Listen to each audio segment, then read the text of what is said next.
성찬 주일에 주시는 하나님의 말씀은 다니엘서 12장 2절 3절입니다.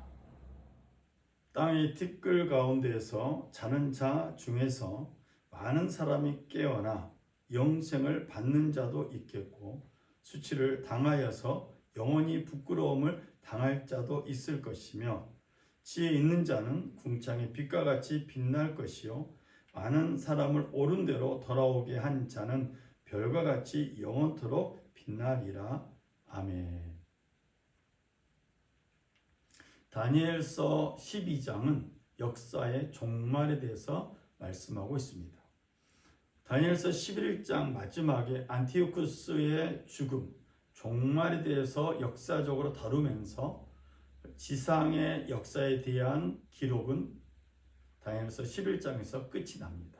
그리고 다니엘서 12장은 역사적 사건의 연장에서 말하고 있는 것이 아니라 하나님의 나라의 도래에 대해서 말하고 있습니다. 즉 종말의 때를 말하고 있는 것입니다. 다니엘서는 하나님의 나라가 임하기 전에 전쟁이 있을 것을 예언하고 있습니다. 이 종말의 전쟁은 사람들 사이의 전쟁이 아니고 신들의 전쟁임을 암시하고 있습니다. 그때 너의 백성을 지키는 위대한 천사장 미가엘이 나타날 것이다. 그리고 나라가 생긴 뒤로 그때까지 없던 어려운 때가 올 것이다. 그러나 그때에 그 책에 기록된 너의 백성은 모두 피하게 될 것이다. 다니엘서 12장의 그때라는 말은 종말의 때를 말하고 있습니다. 마지막 때를 말하고 있고 그 종말의 때에 어려운 환란이 있을 것을 말하고 있습니다. 다니엘서에 나와 있는 이 어려운 때는 예레미야 30장 7절에 나오는 말씀과 일치합니다. 예레미야 30장 7절에 환란의 때를 언급하는 것입니다. 슬프다 그 날이여 무엇과도 비교할 수 없는 무서운 날이다. 야곱이 당하는 환란의 때이다. 그러나 야곱은 구원을 받을 것이다.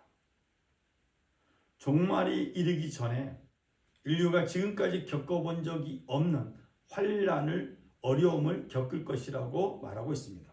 이처럼 환란이 주어진 이유는 참 신앙을 구별하기 위함이라는 뜻입니다. 그래서 환란은 다니엘서에서 보면 신앙의 절개를 가늠하는 기준이 되었습니다. 즉 환란을 통해서 하나님을 믿는 믿음이 있는가 없는가가 드러나게 된 것입니다. 우리가 잘 아는 다니엘서 3장 16절부터 18절에는 사드락과 메삭과 아벳느고의 고백이 들어 있습니다. 이 고백을 통해서 이들이 당한 환란이 이들의 신앙을 증명하고 있음을 말합니다. 불 속에 던져져도 임금님, 우리를 지키는 우리 하나님이 우리를 활활 타는 화덕 속에서 구해주시고 임금님의 손에서도 구해주실 것입니다.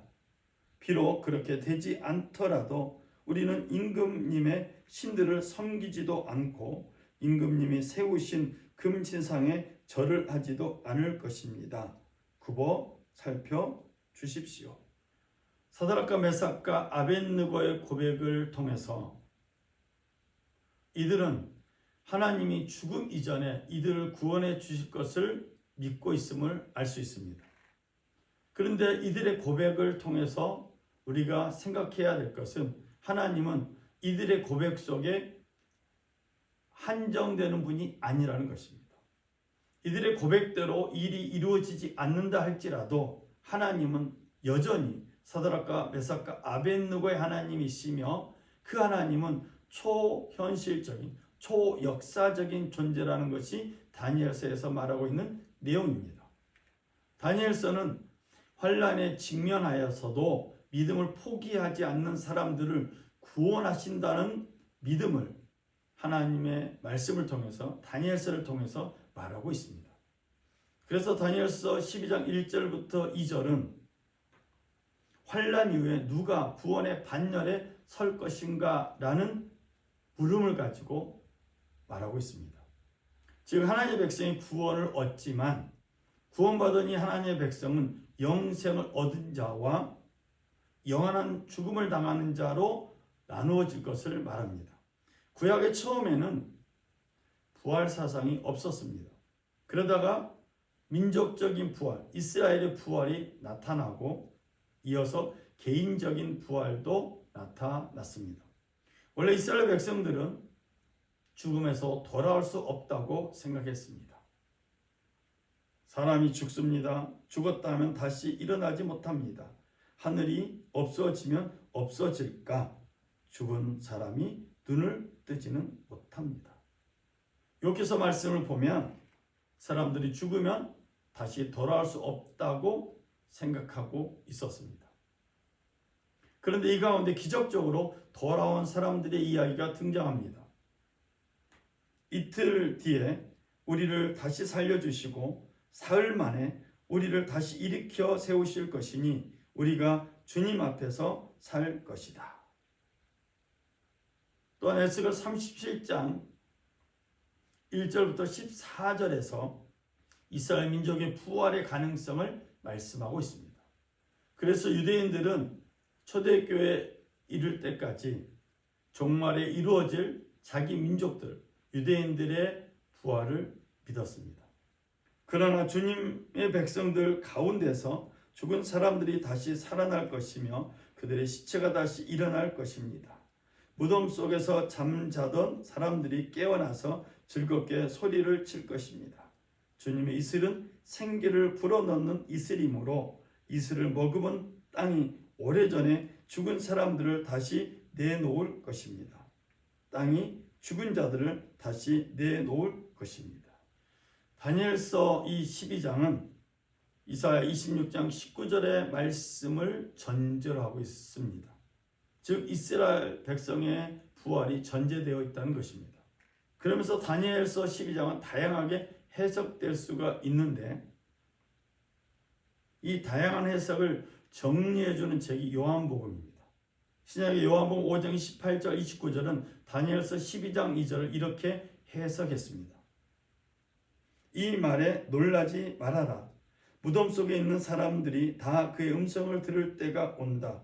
선한 일을 한 사람들은 부활하여 생명을 얻고 악한 일을 한 사람들은 부활하여 심판을 받는다.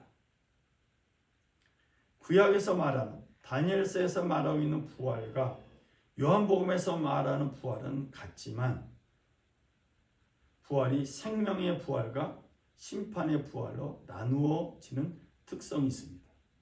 다니엘서 12장 2절을 해석한 요한복음 5장 28절 29절을 통해서 다니엘서에서 말하고 있는 부활 사상을 정리해 보면 마지막 때 이스라엘 민족은 이방 민족의 침입을 통해서 구원을 받을 것이라고 정리할 수 있습니다.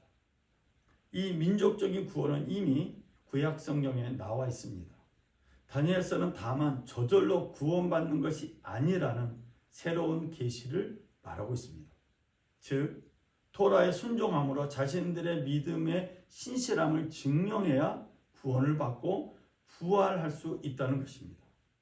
인간이 죽으면 음부에서 기다릴 것이고 종말 전쟁이 끝나면 티끌로부터 부활이 이루어질 것을 다니엘서는 말하고 있습니다. 이들은 두 부류로 분류됩니다. 영원한 생명을 얻은 자와 영원한 수치를 당한 자로 나누어집니다. 다니엘서 예언을 듣는 사람은 죽음과 죽음 이후의 세계에서도 하나님의 정의와 심판이 믿음을 가진 사람들의 부활로 이어진다는 것을 믿고 자신의 신앙을 지키기 위해서 죽음의 선택도 맞지 않아야 한다는 것입니다. 그래서 다니엘서 12장 2절까지는 죽음 이후의 부활에 대해서 언급한 것입니다. 그리고 다니엘서 12장 3절에서는 이러한 신앙을 가진 사람들, 부활의 신앙을 가진 사람들, 이들이 속한 공동체의 정체성에 대해서 말씀하고 있습니다. 여기에는 지혜로운 자, 마스갈림이라는 용어가 나옵니다. 이 지혜로운 자, 마스갈림은 많은 사람을 옳은 대로 돌아오게 하는 사명을 가지고 있습니다. 물론 이 말씀은 다니엘서 11장 33절에서 이미 언급했습니다.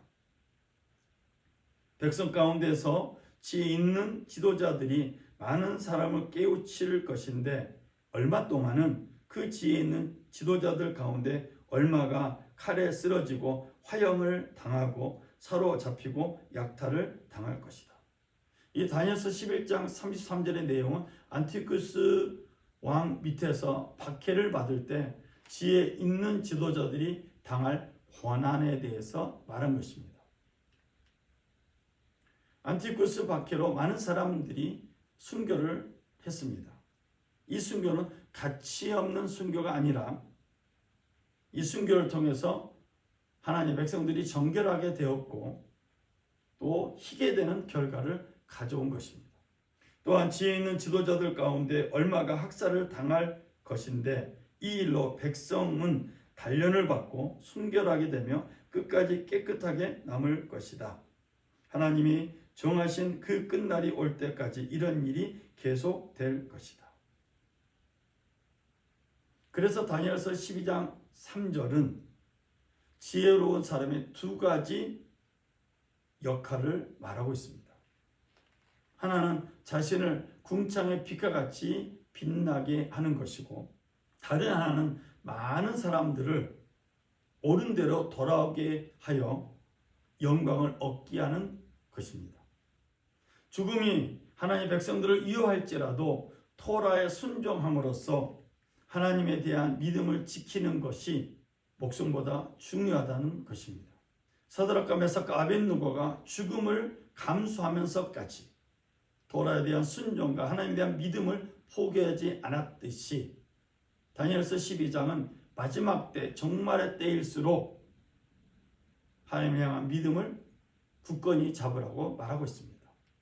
그리고 지혜로운 사람들이 속해 있는 하나님의 백성들이 속해 있는 공동체는 하나님의 공의가 드러나는 곳이어야 하고 이 하나님의 공의는 이 세상과 죽음의 한계를 뛰어넘는 것이라고 말합니다.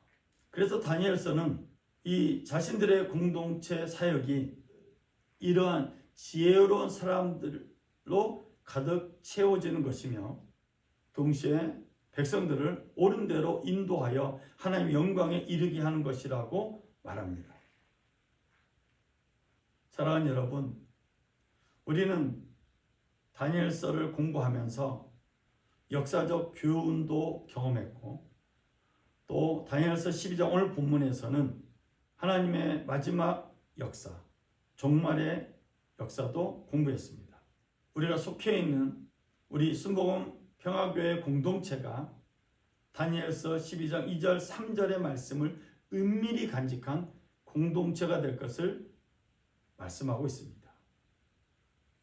사랑하는 여러분, 마지막 때가 가까울수록 다니엘서에 있는 말씀들을 마음에 간직하면서 특별히 오늘 다니엘서 12장 2절과 3절의 말씀을 간직하면서 우리의 믿음을 지키고 완성하고 성령이 주신 기쁨으로 열매 맺는 우리 평화의 가족들, 믿음의 가족들이 되시길 주님의 이름으로 부탁을 드립니다.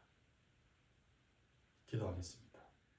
사랑의 주 하나님 아버지, 다니엘서 12장 1절부터 4절은 마지막 때 어떻게 진정한 신앙인으로 살아내야 하는지에 대해서 말씀하고 있습니다.